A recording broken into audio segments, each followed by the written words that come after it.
and girls, welcome to Mrs. Carrie's Learning Channel. I hope you're getting outside for lots of that beautiful sunshine and fresh air and exercise. But when you come in for a little rest, we have some fun things for you to see and learn.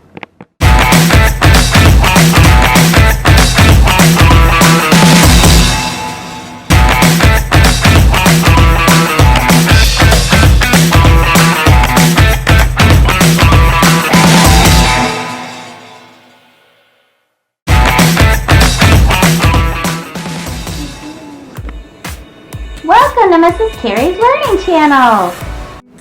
Hi, Pre-K 5-day class. I hope that each one of you is doing well with your families at home. Praise God for all the beautiful sunshine.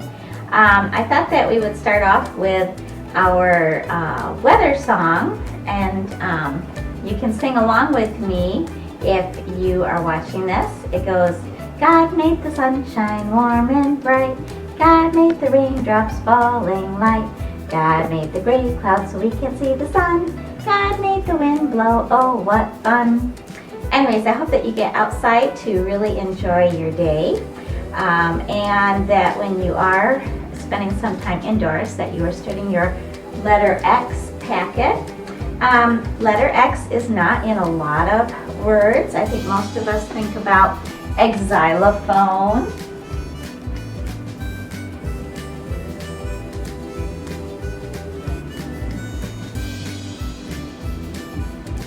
Okay, or X-ray, right? We talked about X-rays just this past week, right? Actually, X comes at the end of a lot of words, like fox. And for those of you who checked out Dr. Seuss for this week, you can think of the fox in socks. There's also axe, is used to chop something, like chop a tree. Okay, if you can think of some X words, please email me and tell me, because it would be fun if you shared it. I do have our letter X soup can, which I think would be kind of fun for us to go over in our video. It says X is for X-ray, to see inside you. Remember, we talked about seeing our bones inside ourselves with X-rays. Fox ends in X, and box does too. I wish that we could be together because the kids love picking these out of the soup can, but we're going to go ahead and let Hobie take a look at each one. This is our, of course, uppercase X, and it is started at the top, just like our other letters. So when you do your handwriting book, start at the top, and then you just simply go across. I know that crossing sometimes can be a little difficult, but the handwriting book should give you lots of practice. And now you can see lowercase is the same way. You just remember to start at the dotted line, the line in the middle, so that you're making it smaller. Okay? All right, so we have our uppercase and our lowercase. And then we have some fun pictures. You need that closer? This is fox. It's spelled F-O-X. And you can see this little critter. Maybe with more people being outside, we will get to see some animals, some wildlife, as we are out and about. So we have fox, and we have this one, which of course is taxi, T-A-X-I, and we sometimes call it Uber now, or Lyft, or other things like that, but or even a cab. But the word taxi has X in it. And then we have xylophone. Okay, and I spelled that for you on the sheet. Some of you might have one of these at home, and you could play that. It's fun to make musical instruments too, out of recyclables while you're at home. Okay. Here is an example of an X-ray. This looks like it might be a skull X-ray. We talked about how our skull protects our brain and how our jaw is attached. Okay. And finally, box. BOX box. Okay? All right. So those are some letter X words that you're going to hopefully think about this week and start being able to recognize when you read them in books. This week is also a special week because of St. Patrick's Day. And we have this on our March calendar in our classroom. It is a shamrock, right? And we have kind of fun idea for you if you want to try this at home. If you have any of the breadstick dough in your refrigerator, you can slice it up and then have your preschooler roll it into a ball, and they can put 3 balls in each cupcake tin, and then you can make cloverleaf buns if you would like to try that for St. Patrick's Day. My daughter Hannah is going to come and she's going to read you a St. Patrick's Day story. Hello everyone, I'm excited to read a story for you today. St. Patrick's Day in the Morning by Eve Bunting and illustrations by Jan Brett. I have Nell here with me. Are you excited for the story now? Oh, I'm glad. Alright. So, Jamie wakened early and remembered that it was St. Patrick's Day. He climbed carefully over his big brother Kevin and his bigger brother Sean.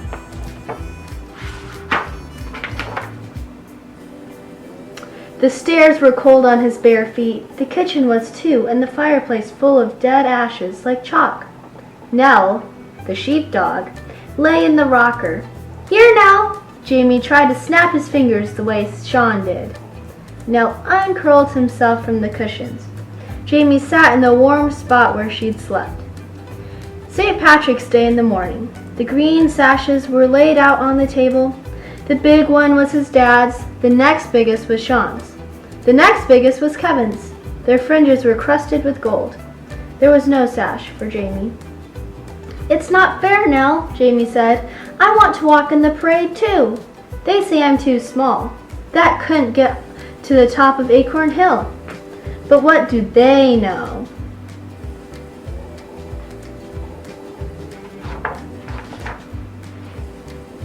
Jamie slid off the chair. His mother's raincoat hung behind the door. He put it on. He put on his dad's black hat and Sean's sash. He took Kevin's flute from the dresser. Come on now, Jamie said. Outside, the mountains were as green as cat's eyes. The clouds hung tatters around their tops. Head up, chest out, Jamie said. Follow me. They marched along the street. None of the chimneys were smoking yet. Milk bottles stood out on front steps, waiting to be let in. Kit Kelly's donkey put her head over the gate. A happy St. Pat's to you, donkey dear, Jamie said. He lifted his hat the way his dad did to the ladies.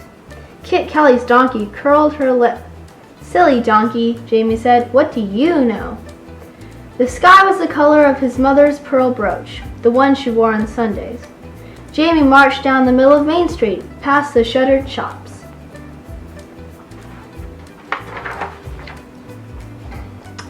Barney the baker was a white blur behind his window. There was a whiff of bread baking. Nell turned her head toward the smell and drooled. Come on, Nell, Jamie said. Hubble the hen man trundled his wheelbarrow along the footpath. His eggs were piled in it, all brown and white.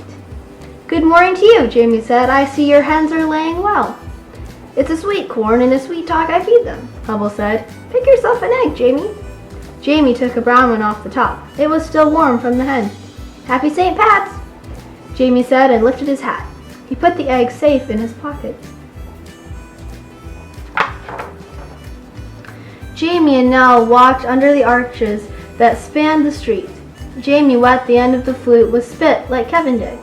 Then he blew it, and oh, what sounds he made. He puffed his cheeks, his fingers danced along the windholes. Nell howled and put her tail down. Silly Nell, what did she know? Mad old Mrs. Mulligan threw open her window and leaned out. Save us all, she yelled. It's a terrible noise you're making, Jamie Donovan. She banged her window shut. That mad old Mrs. Mulligan, what did she know? Mrs. Mulligan's big red rooster cock-a-doodle-dooed from the roof. His waddle rattled and Nell howled again. It was as good as a chorus to go with the music. Jamie was sorry there was no one to hear but mad old Mrs. Mulligan.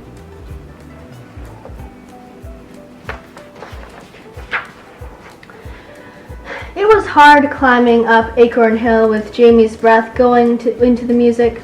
He'd better save his strength for the marching. He put the flute over his shoulder and stepped out. Mrs. Sims from the halfway up sweet shop leaned over her half door. "You're the early ones," she said. "Come on in, Jamie. You likely could use some refreshments."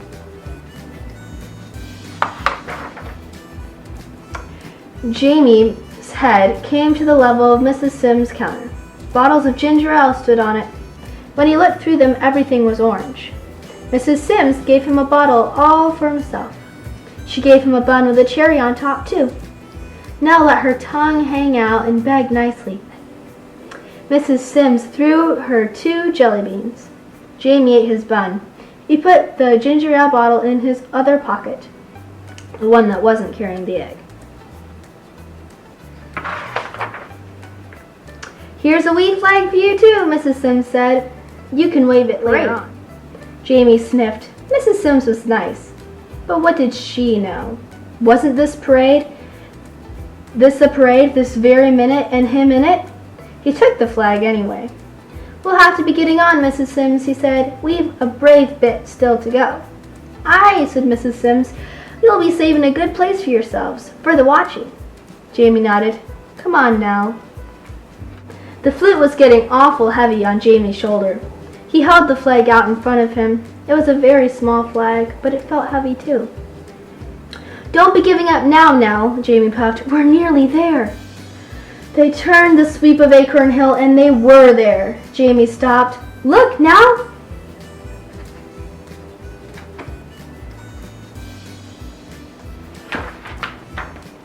In front of them was the field where the bands would be and the stage for the Irish dancing.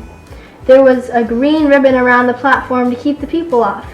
Jamie crept under it. He sat right in the middle of the stage, and Nell lay beside him. The sun was coming up. Jamie took the cap off his ginger ale and drank. He poured some in his hand for Nell. "And all of them were saying I was too small," he said. "What do they know?" The sun jumped up like a firecracker behind the mountain. "A happy St. Pat's to you, son!" Jamie shouted. The words made a great shimmer of sound in the emptiness. Jamie pushed Nell's head from his knees and stood up. The last of the ginger ale was gone from the bottle. He stuck the green and orange flag in it. Then he put the bottle right in the middle of the stage. "See," he told old Nell, "that means we were here first. We did it, no matter what they say. Now we can go on home." It was easy going down Acorn Hill. There was nothing to it at all. The town was waking up. Some of the chimneys were smoking. The milk bottles had been let in, but Jamie's own house was still asleep. He opened the back door. The clock tick-tocked. The turf ashes lay in their white drifts. Jamie took off his mother's coat. He set Hubble's egg on the table. He climbed in the rocker and Nell jumped beside him. He laid the flute across his knees and closed his eyes. Oh, the music he'd made! They'd not hear the likes of it all day. And wait till they saw the flag, the mystery of it, the wondering there'd be. There were feet coming down the stairs, but his eyes were too heavy to lift and look. "Ooh, charge, Jamie!" Kevin's voice was soft. "Sound asleep, and with the sash and the flute, and with our dad's black hat. Are you sad now, and you are not big enough to walk in the parade?" Jamie kept his eyes closed and smiled. Silly Kevin. What did he know? The end. We have been giving you just a little preview of St. Patrick's Day. It's actually tomorrow because it always falls on March 17. And it's in honor of a man who chose to spend his life telling Irish people about God. And I thought that it would be kind of fun for us to look at our shamrocks and practice some counting to number 17. Today is actually the day before that, the 16th. Let's see if you can remember these numbers. 1, 2, 3, 4, 5,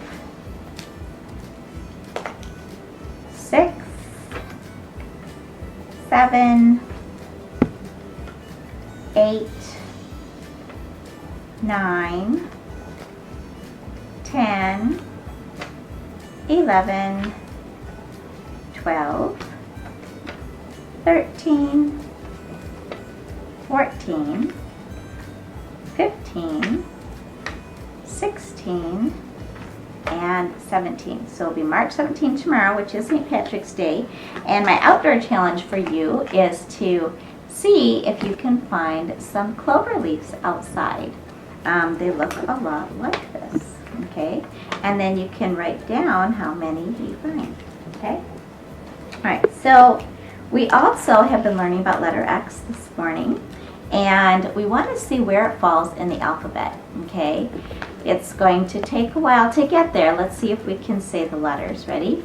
A, B, C, D, E, F, G, H, I, J, K, L, M, N, O, P, Q, R, S, T, U, V, W. Some of you will remember that from the previous week. And finally X. That means we only have 2 more letters to do after this week. Y and Z. I hope that you can find something in your house that has the letter X in it. One thing that some people have in their home is borax. And it is kind of a funny white stuff that's powdery. And you can make slime with it. There are other recipes for slime online if you don't have borax at home, okay? This one is called silly slime, and you would need a quart of water, a 1/4 cup borax, 2 large jars with lids, 1 cup Elmer's glue, could be scholastic glue, whatever, but that white stuff, 1 cup water, and food coloring and paper cups. And what this is something you could play with the whole time that we're stuck indoors. The ingredients for this might make more than what you think, but it's fun to put it in jars and keep it and give it to people, or you can just play with it the way that it turns out. You place the water, the 1 quart water, and the borax in one of the large jars. You stir until it's dissolved, then pour the glue, the 1 cup of water, and a few drops of food coloring. Might be fun to do green for St. Patrick's Day. In the other jar, replace the lid and shake hard. You now have 2 jars of solution, a borax solution and a glue solution. To make the silly slime, pour 2 tablespoons of borax solution into a paper cup. Stir in 6 tablespoons of glue solution and watch. The mixture should suddenly become thick and slimy. Stir hard, then pour off any extra liquid and knead the silly slime with your hands until smooth, okay? So basically any 3-to-1 measure of glue solution to borax will create silly slime, okay? And it's a fun way to learn science. I hope that you will do some cooking or other kind of work like this together. Before we say goodbye today, we're going to learn one more thing, which is the Bible story that goes with our verse this week.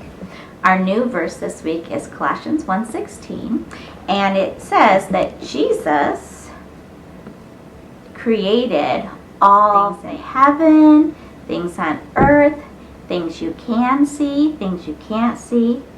And in this story, we see that because Jesus created all things, he has control over all things, including what we're going through right now.